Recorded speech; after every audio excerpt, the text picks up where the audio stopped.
Inyong mapapakinggan ang programang Know Your Bible. Alamin ang inyong Biblia. Hatid sa inyo ng World Radio International and is supported by Church of Christ.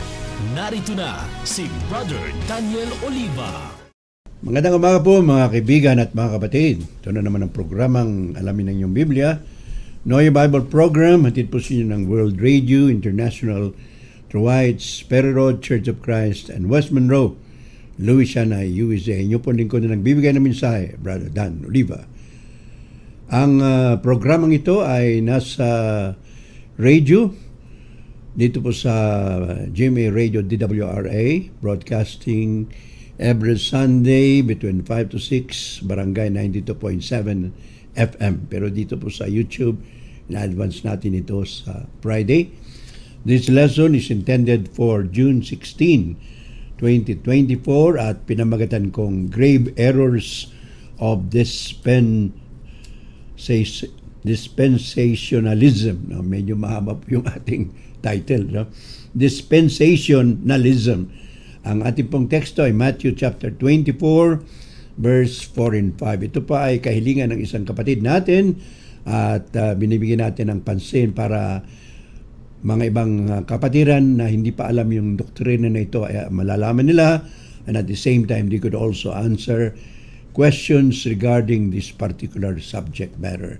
Of course, we would like to thank our number one supporter, World Radio International sa White Sparrow, Church of Christ in West Monroe, Louisiana, USA. Would like also to acknowledge other brothers and sisters who are partnering with us in evangelism, radio, YouTube, and of course, actual evangelism of spreading the gospel of Christ in different places here in Luzon area, and of course, later on probably in Visayas and Mindanao. Number one, ang ating mga kapatiran sa Golden Gate Congregation, ang Christian World Ministry headed by Art Madlaing, Terry Dennis, James De La Cruz, Rose De La Cruz, James Kitoriano, John Jeffrey, and of course, Sister Deborah Quinones Marcos. Mga private group po na tumutulong sa atin, mga kapatiran. Of course, nandiyan po yung Sister Dina and Brother June, kaugiran of Metro Manila Congregation. Nandiyan din po si kapatid na Rose Ontelasco from Canada. Kasama niya yung kanyang husband na si Brother June. And of course, nandiyan din si kapatid na Rico G. Canlas of San Fernando Congregation in Pampanga with his family. At marami pa pong mga kapatiran na tumutulong sa ating radio broadcast, sa YouTube channel, and of course, sa spreading of the gospel of Christ all over the Philippines. Would like to greet everybody dito po sa Siyudad ng Baguio, ang ating mga radio listeners, Kapsula and Balawas family sa Itugon, Benguet, kapatid na Carlos Garcia sa Rainbow Subdivision, Baguio, mga kapatiran sa Bulinaw, and then si Campuid family, mga Brother Puda, nandyan din. Si Brother William Puda. And of course, Anda, Pangasinan, Josie Cervera. Sa parte ng Anda, kapatid na Miriam Tases, dyan din po sa ibang lugar. Kapatid na Nars and Bibing Tuanyo dyan po sa Dao Capiz. My sister Evelyn in Cebu, and the son, Neil Imperado. Mga kapatiran sa buong Pilipinas, of course, parting Kilingayan, Pangasinan, Greg and Sister Luz Manuel, Sister Hilda, Sister Jenny, and the rest of the congregation in Pangasinan, sa Wawa, diyan kapatid na Ramos and Annalyn, and other places in Pangasinan, sa Nueva Ecija, Palayan, Cabanatuan, Peñaranda, and of course, Kulaylay, San Jose congregation dyan po sa Nueva Ecija. We'd like to greet all our brothers and sisters all over the Philippines and all over the world. Magandang umaga po sa inyo. Ito na po yung ating third Sunday of the month of June. Mga kapatiran din po sa Jeddah, kapatid na Jonathan Sareno, Henry Katig, and all the members of the chat group of Jeddah congregation.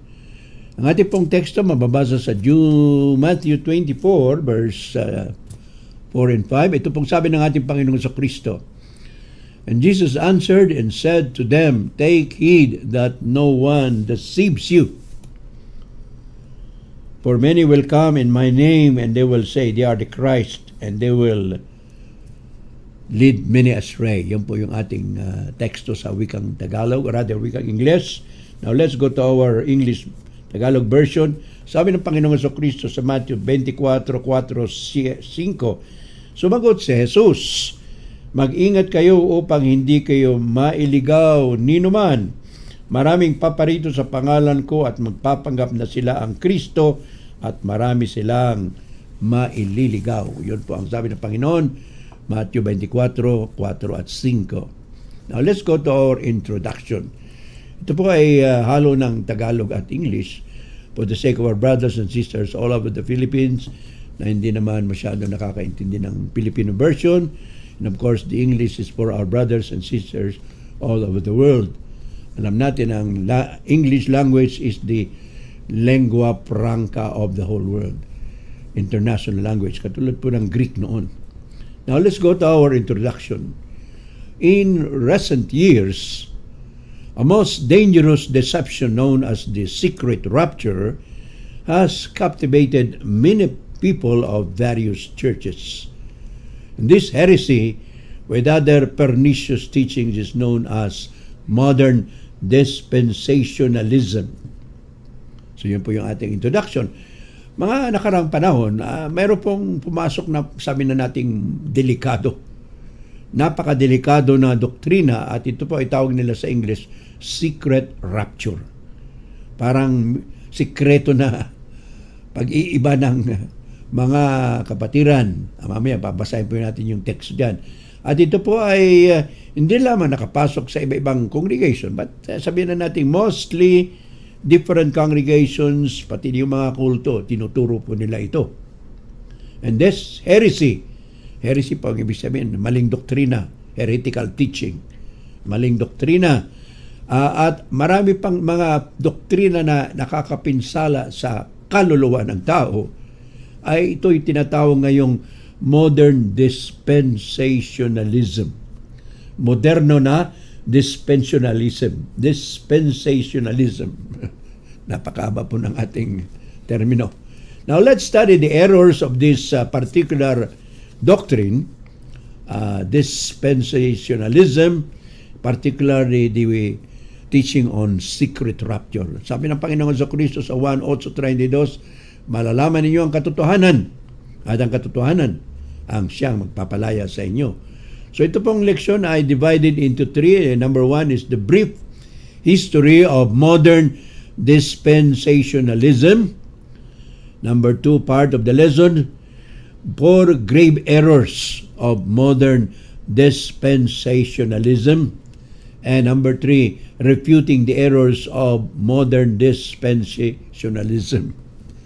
Pasensya na po kayo sa ating napakahabang word.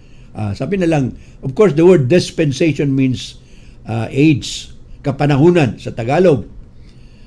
Moderno na kapanahunan na doktrina tungkol sa moderno na kapanahunan. Now, let's go to our first part. The discussion is centered on the brief history of this modern teaching, dispensation. And then, of course, you add the word nalism, ism. So, any kind of teaching regarding dispensation of tinatawag natin kapanahunan, ay pag nilagyan mo ng ism, it becomes a teaching. Well, the history started with John Nelson Darby, who was born in 1800 and died in 1882.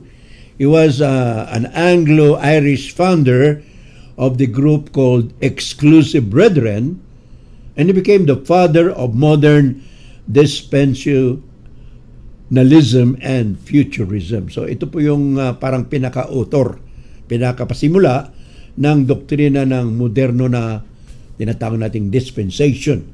And of course, futurism. Future means patungkol sa hinaharap.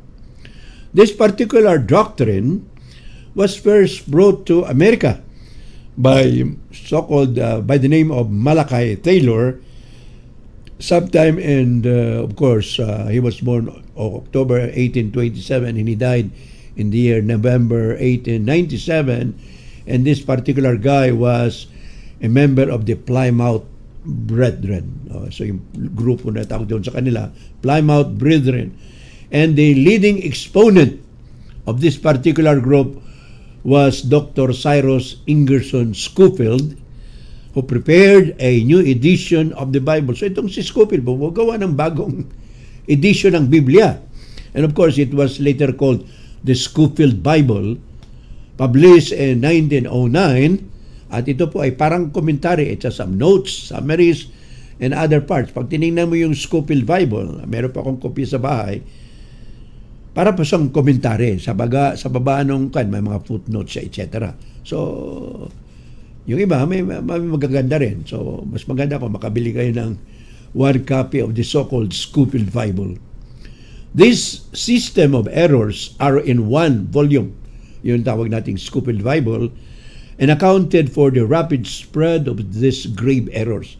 So sapagkat mayroon siyang ginawang Biblia, doon ay may mga notes siya, may mga summary. Ito po ay matatawag na system of errors, isang sistema ng mga kamalian at na isang libro lang, isang commentary, Bible. At ito po ay tumulong sa pagpapalaganap ng mga napakaraming kamalian ng grupong ito. Modern dispensationalism. Well, some of the well-known dispensationalists were G.N. Derby, William Kiley, Blackstone, Gray, Gabelane, Pittingell, and of course, Scofield.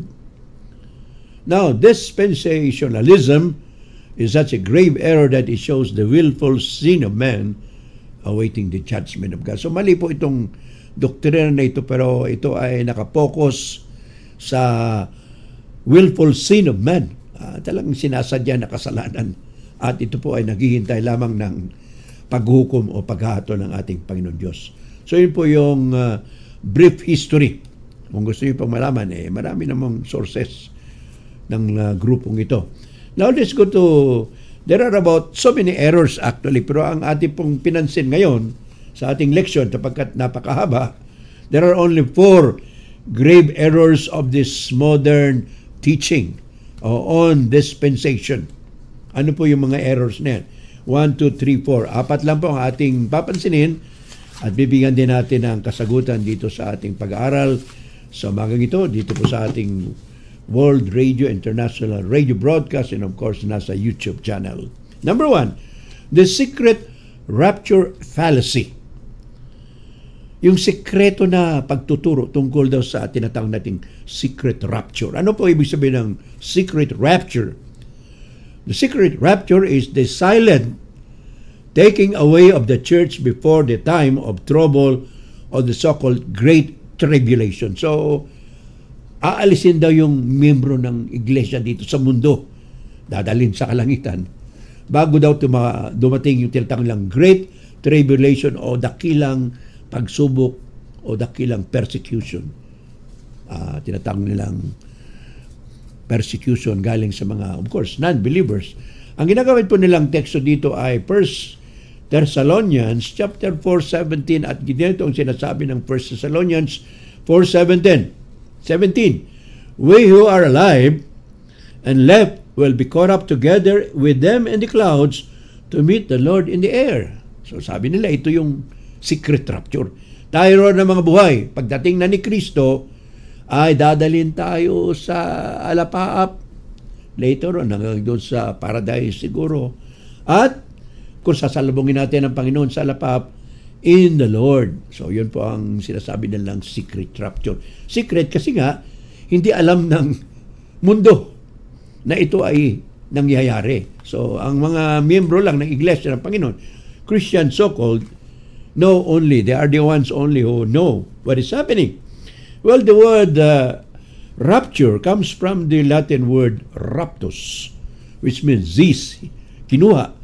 The action in which believers will be caught up to meet Christ in the air during His second coming. So, bigla raw tataas dun sa alapaap yung mga banal, pagbalik ng Panginoong Jesucristo.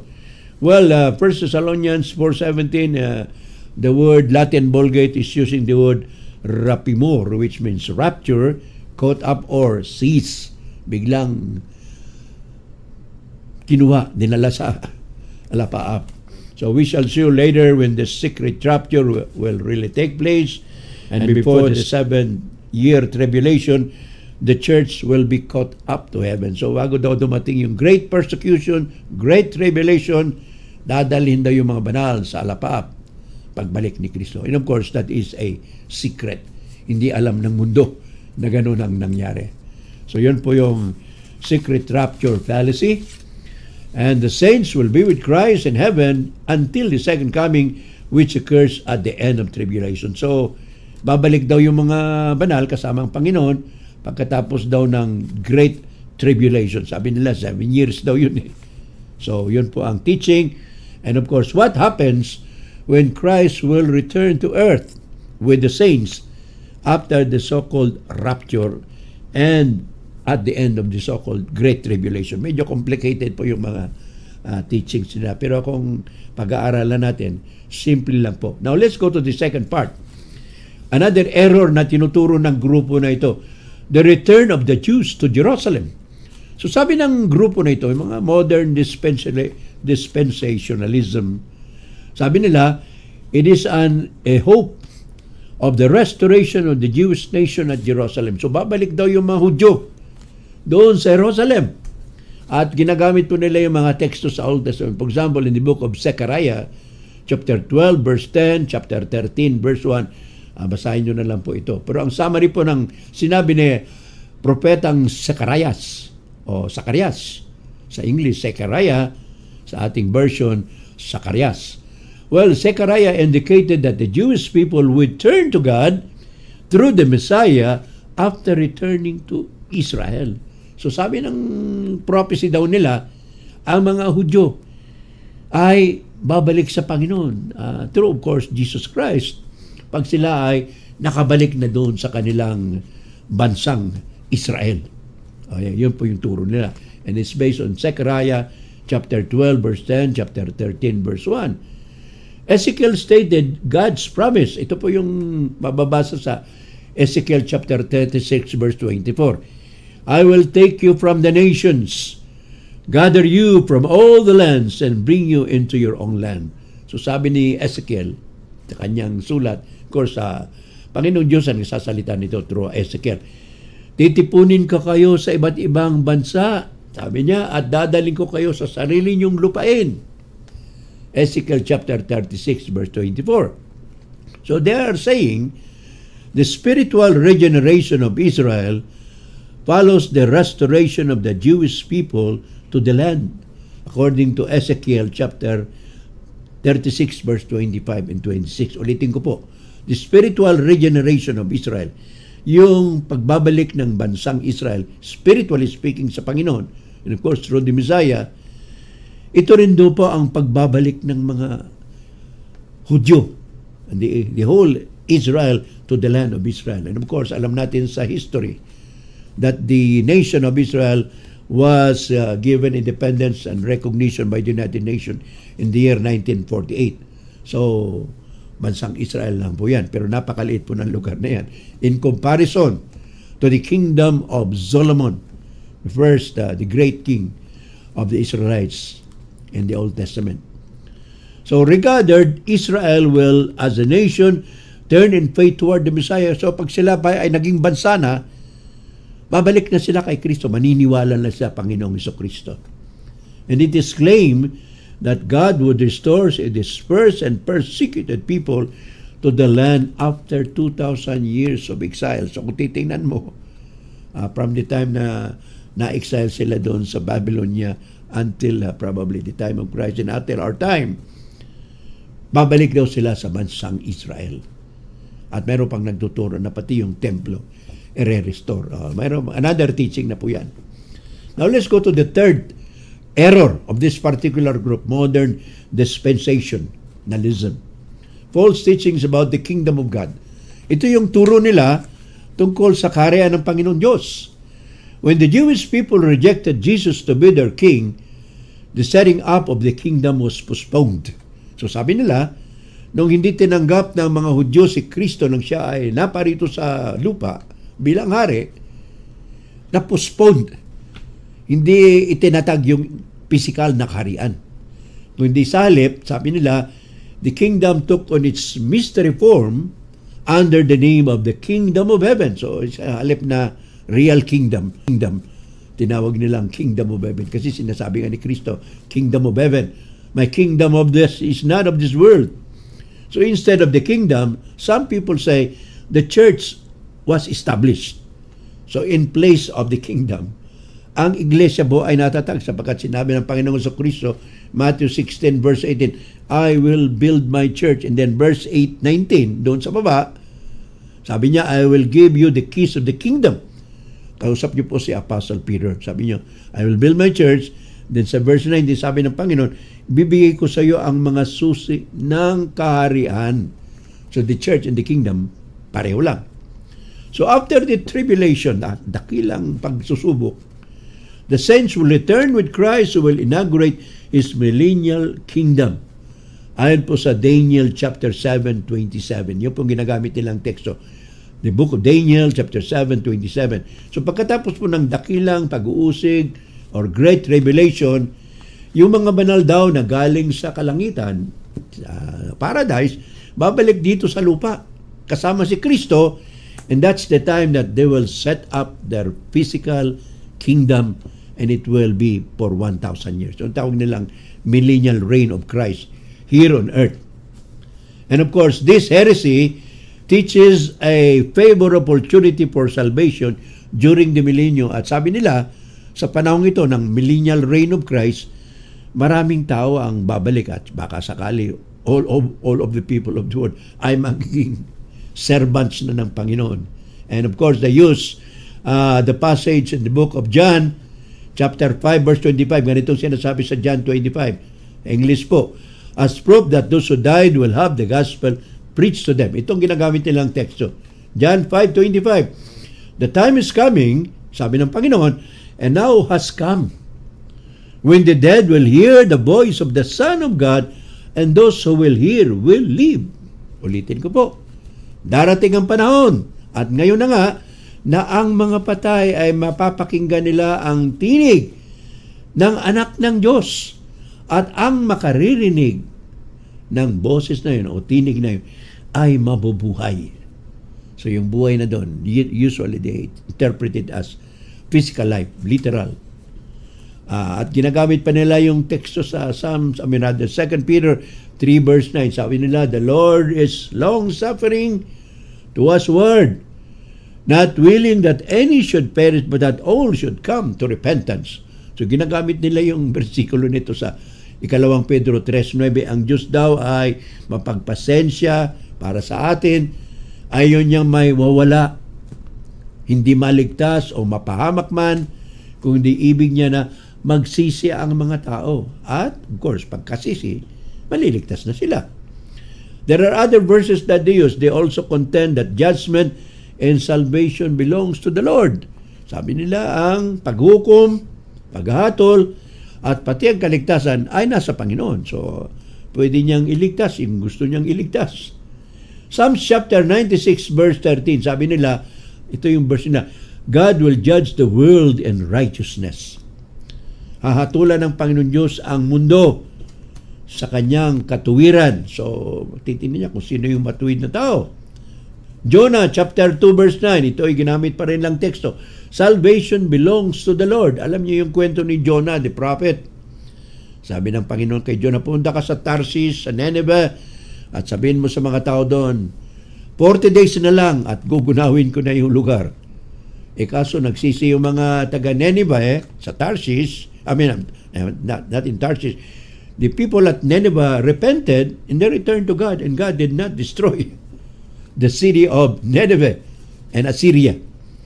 So, hindi masaya si Jonah noon. But the verse says, salvation belongs to the Lord. Now, let's go to the third part of our lesson. Now, let's go to the arguments against their teaching. Apat po yung pinansin natin, bibigyan din po natin ng argumento laban sa mga doktrina yon. The first teaching that we will be refuting is the secret rapture fallacy na itinuturo ng mga grupo nito na tinatawag nating modern dispensationalism. Siyempre, rapture is a mistaken belief for the very reason that it is not a secret. Hindi po sekreto yung rapture kasi marami ang makakakita eh. Ano sabi ng Biblia? 1 Thessalonians 4:17, sabi ni Apostle Paul, we who are alive will be caught up together with them in the clouds to meet the Lord in the air. Tayo mga buhay ay kukunin ng Panginoon. Dadalhin tayo sa alapaap para makita natin ang Panginoon doon sa alapaap. So many people will see that. Even the people who did not believe in Christ. How do we know that? Well, sabi doon sa book of Revelation chapter 1 verse 7, it reads, behold, he comes with clouds, and every eye shall see him, and they also which pierce him. Tingnan nyo ha. Hindi ba makikita ng mga tao? Napakalinaw ng sinabi ni Juan. Of course, John the Apostle wrote this. Of course, this is a dictation from Jesus Christ. Sabi niya, behold, tingnan ninyo, siya ay darating sa mga alapaap, at ang lahat ng mata ay makakakita sa kanya. Pati na rin ang mga tumusok sa kanyang tagiliran. Yung mga taong, mga Roman soldiers noon, sila yung tumusok sa tagiliran ng Panginoon para siguradong patay na nga siya. Ano pa? 2 Thessalonians chapter 1 verse 10, sabi ni Apostle Paul, when he shall come to be glorified in his saints and to be admired in all them that believe in that day. 2 Thessalonians 1:10.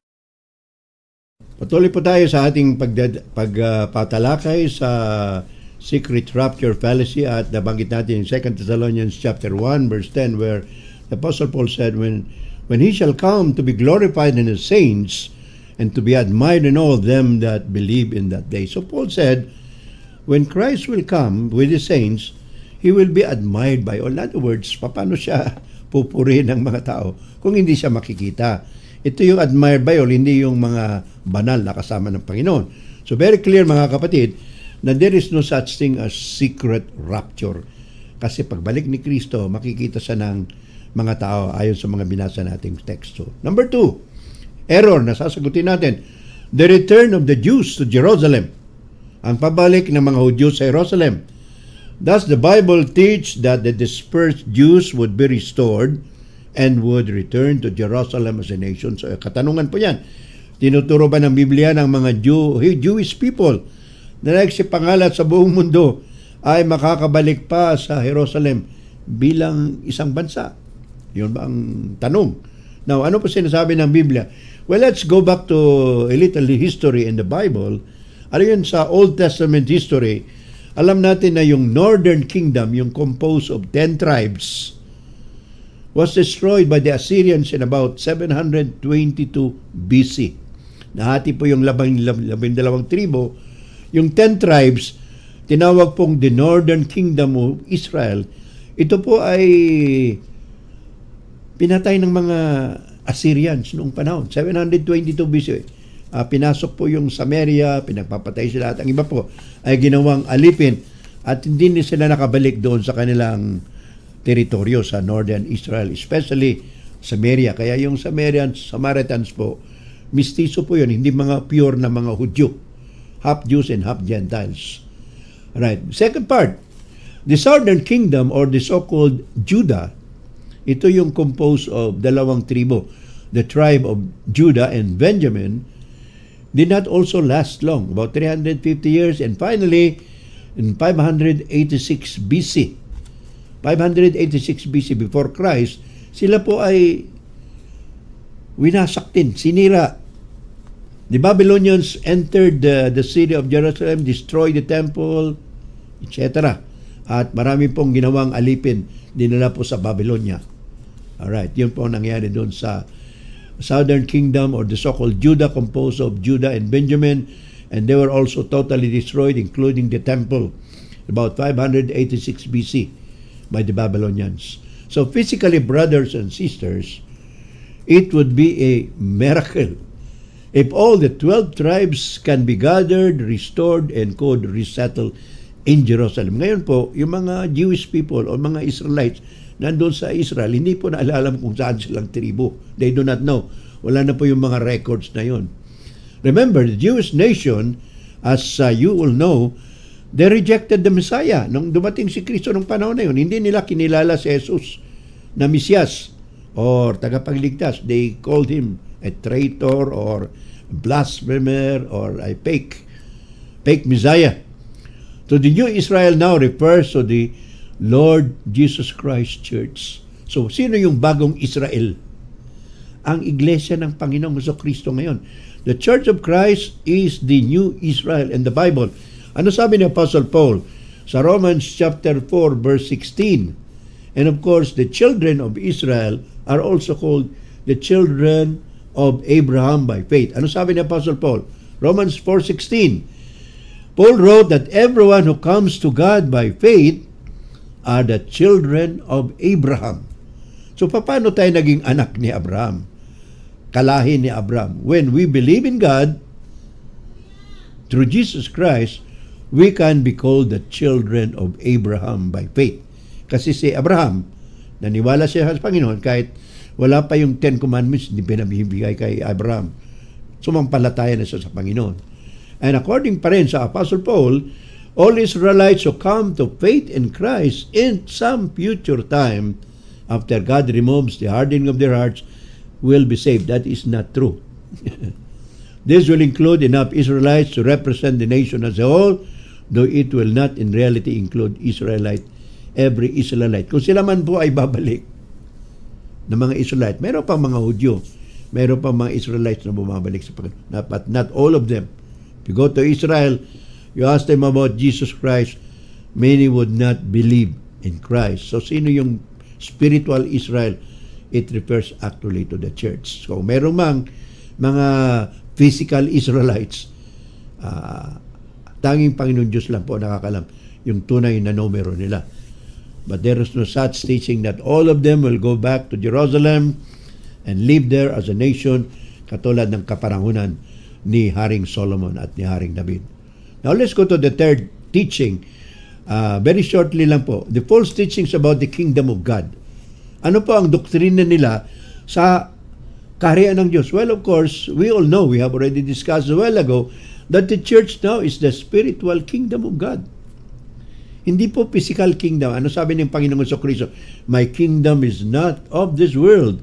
In fact, in Matthew 16:18-19, na binasa natin kanina, it proves that the church is also the kingdom of God. Ano sabi ng Panginoon? I will build my church.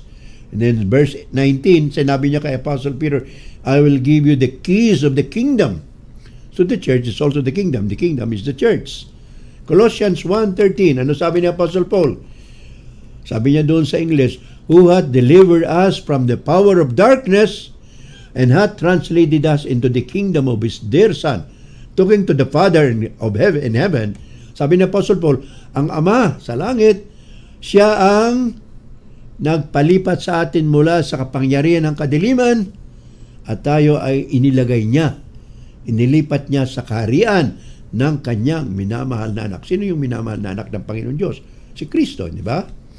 So since we are receiving another passage, Hebrews 12:28, sabi pa rin ng writer ng Hebrews, since we are receiving a kingdom that cannot be shaken, let us be thankful and so worship God acceptably with reverence and awe. So sabi ng writer ng Hebrews, nakatanggap tayo ng kaharian na hindi matitinag. Magpasalamat tayo sa Panginoon, sambahin natin siya ng may pagrespeto. Hebrews 12:28. Ano pa? Lucas 17:21, Jesus Christ said, Luke 17:21, my kingdom, the kingdom of God is within you. Ang kaharian ng Diyos, ang paghahari ng Diyos ay nasa inyo. In other words, God reigns in our hearts today. He does not need a physical kingdom, but God reigns in our hearts today and also through the church. Napag-aralan na po natin yan. Finally, false hope on the second chance of salvation. Tinuturo din ang grupo nito ng mga modern dispensationalism na list na there is a second chance of salvation. May pangalawa raw na kaligtasan. This is a different belief from once saved, always saved. Ito, may nagtuturo din po na once saved, you are forever saved. Hindi po yun. Iba po yun. Well, sabi ng Hebrews 11:27, may second chance pa ba? Tingnan natin. Sabi ng Hebrew 11:27, it is appointed for man once to die, and after that the judgment. Nakatakda sa tao na minsan lamang mamatay, at pagkatapos na ay ang paghahatol o ang paghukom. So, wala pong second chance na sinasabi ng Biblia. In fact, in Luke 16:23, the parable of Jesus Christ, the teaching of paradise, etc., no? Nandun yung rich man. Nang mamatay yung rich man, yung mayamang lalaki, na hindi niya pinakain si Lazaro, pinabayaan niya lang, ang kanyang kaluluwa po ay napunta sa Tartarus. The Greek word Tartarus means torment, the place of torment, the place of suffering. Doon po bumubuti yung kaluluwa ng mayamang lalaki. Doon sa kwento na yung the parable of Lazarus and the rich man. So saan pumupunta? Diretso po doon sa Tartarus, a place of sufferings. And by the way, brothers and sisters, wala pong binabanggit na purgatorio dito. Sabi pa rin ng Panginoon sa kay sulat sa Marcos 16, he who does not believe shall be condemned. Believe and be baptized and you will be saved, but he who does not believe shall be condemned. Tayo pa ngayon, kung tayo pa'y buhay, hindi na tayo sumasampalataya kay Kristo, naka-ready na po, nakahanda na po yung kapahamakan, judgment already. Hebrews 9:27. And finally, dito po sa Hebrews chapter 10 verse 26 and 27, sabi ng Hebrew writer, mamaya po basahin natin sa wikang Pilipino, if we sin willfully after we have received the knowledge of the truth, there remains no more sacrifice for sins, but a certain fearful looking for judgment and fiery indignation which shall devour the adversaries. Basahin po natin sa ating sariling wika ang sinulat doon sa Hebrews chapter 10 verse 26 and 27. Ganito po ang sinasaad, mga kaibigan at mga kapatid. Matapos nating malaman at tanggapin ang katotohanan at sadyain pa rin nating magkasala, wala nang handog na maialay pa para sa ikapagpapatawad ng ating mga kasalanan. Ang naghihintay na lamang sa atin ay ang kakilakilabot na paghukom at ang naglalagablab na apoy na tutupok sa mga kaaway ng Diyos. Napakalinaw po ng Biblia, mga kapatid. Ulitin po natin, Hebrews 10:26-27, is there a second chance of salvation? Ang sagot po, wala. There is none. Even today, ano sabi ng Hebrew writer? It is appointed for man, and after that, the judgment. Hebrews 10:26-27, if we sin willfully, yung sinasadya nating magkasala, natanggap na natin yung kaalaman tungkol sa katotohanan, wala na pong alay na naghihintay. Di ba namatay na si Kristo? Hindi na siya dapat mamamatay. Meron naman nagtuturo, pwede ka raw magsakripisyo, pwede ka magpapako, pag dumating yung Semana Santa, pwede ka magpapalo sa likod at ikaw ay patatawarin Diyos. Wala pong ganyang turo sa Biblia. But sabi ni Apostle Paul, and writer of the Hebrews, is certain fearful looking for judgment and fiery indignation which shall devour the adversaries will be for those who have already disbelieved in God. So, ang nakakatakot, nakakilabot na paghahatol, pati na rin ang pagtutupok sa apoy sa mga hindi sumasampalataya. Wala pong second chance, mga kaibigan at mga kapatid. Sa ating pong pagtatapos, in the book of Jude, verse 3, sa aklat po ni Judas, itong Judas hindi po Judas na nag-trader kay Kristo, kundi ito yung Judas or Jude, na kapatid ng Panginoon sa laman. In Jude verse 3, the brother of our Lord Jesus Christ wrote, earnestly contend for the faith which was once and for all delivered to the saints. Ipaglaban nyo ang pananampalataya na minsan lamang ay inihabilin sa mga banal. So that's what we are doing here, brothers. Ipinaglalaban natin ang katotohanan, pananampalataya, sapagkat wala pong ibang ebanghelyo. Anong sabi ni Apostle Paul sa Galatia 1:7? There be some that trouble you and would pervert the gospel. Mayroon pa mga dumarating noon at hanggang ngayon na binabaluktot nila ang ebanghelyo. Well, Jesus Christ said in Matthew 24 verse 5. Ulitin po natin yung ating teksto kanina. Sabi ni Kristo, watch out that no one deceives you. Magbantay kayo para walang mandadaya sa inyo, makakadaya sa inyo. For many will come in my name, saying, I am Christ, and shall deceive many. Maraming darating sa pangalan ko. Sasabihin, ako si Kristo. Ako ng appointed Son of God sa kanyang kaharian. At sila ay mandadaya lamang. So, dapat huwag tayong mandaya, mga kapatid. So, if you are not in Christ, if you are inviting you, brothers and sisters, sa ating pagtatapos, if you are not yet in Christ, we invite you to come to Him now. Kung ikaw ay wala pa kay Kristo, kayo po ay iniimbitahan namin na lumapit sa ating Panginoon Kristo, sumampalataya kayo sa Kanya, magpabautismo. Marcos 16:16. He who believes and is baptized shall be saved. Ano pa sabi ni Apostle Paul, or rather Apostle Peter? Repent and be baptized for the remission of your sins. You shall receive the gift of the Holy Spirit.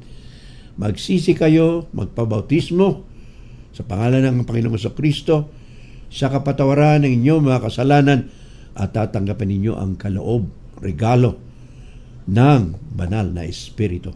At, of course, kailan na kayo tatanggap? Today is the day of salvation. Now, acceptable time. Sabi ng Apostle Paul, ngayon ang panahon, ngayon ang araw ng kaligtasan. 2 Korinto 6. And finally, Christ is inviting everyone today sa kanyang mensahe. Matthew 11:28-30, sabi ni Kristo, come unto me all ye that labor and are heavy laden, and I will give you rest. Take my yoke upon you and learn of me, for I am meek and lowly in heart, and ye shall find rest into your souls. For my yoke is easy, and my burden is light. Panalangin po tayo, mga kaibigan at mga kapatid. Ama po namin banal na nasa langit, kami po ay nagpapasalamat sa mensahe. Salamat sa iyong anak, si Yesu Kristo. Salamat sa Biblia. Salamat sa Ebanghelyo. Panoon ang radio broadcast na ito at ang YouTube channel na lesson natin ay maraming matutulungan at ang mga naghanap ng kaligtasan sa pamagitan ng aming Panginoong Kristo ay matatagpuan nila. Pagpalain niyo po ang lahat na tagapakinig, subscribers, supporters, and even po ang radio station na ito, ating mga listeners all over the Philippines, mga YouTube channel subscribers. We pray and ask them, O Lord, to bless them. We ask you to forgive us of our sins as we also forgive those who trespass against us. Through Christ we pray. Amen.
Inyong napakinggan ang programang Know Your Bible. Alamin ang inyong Biblia. Hatid sa inyo ng World Radio International and is supported by Church of Christ.